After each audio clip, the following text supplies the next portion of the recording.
Judith Godrèche dévoile les coulisses de son discours au César, c'était la condition.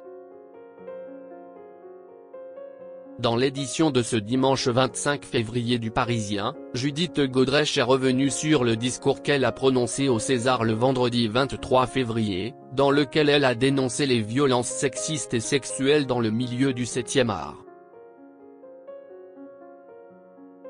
C'était un moment très attendu, le discours de Judith Godrèche au César 2024 a suscité l'émotion et relancé le débat.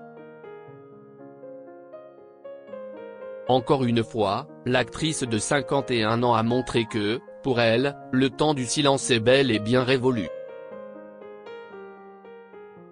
Avec éloquence, la maman comblée a appelé ses pairs à avoir le courage de dire tout haut ce que tout le monde pense tout bas. Dans un entretien accordé aux Parisiens paru ce dimanche 25 février, Judith Godrèche a dévoilé les coulisses de son intervention.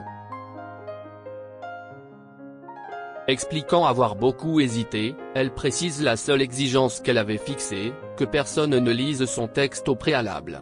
C'était la condition de ma prise de parole.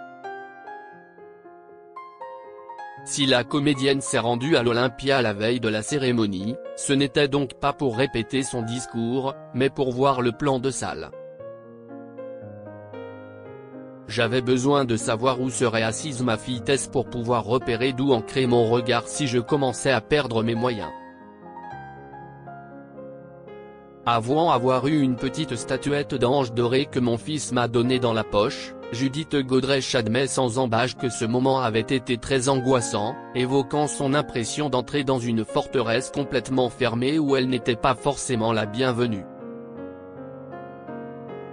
Néanmoins, le nouveau fer de lance du mouvement #Métaux ne s'est pas laissé décourager, livrant un discours poignant. Il fallait que j'aille au bout de ma démarche. Malgré ses appréhensions, grâce au soutien de ses proches, mais aussi d'autres comédiennes comme Juliette Binoche et Isilde Lebesco, ou encore de femmes politiques de tous bords, Judith Godrèche a trouvé la force d'incarner sa bataille et sa parole dans ce lieu-là, hautement symbolique.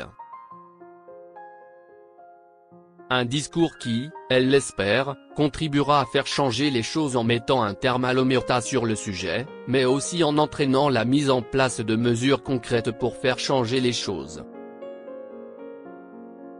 Quoi qu'il en soit, Judith Godrèche a atteint son premier objectif, il fallait que j'aille au bout de ma démarche. Que je regarde ce milieu droit dans les yeux.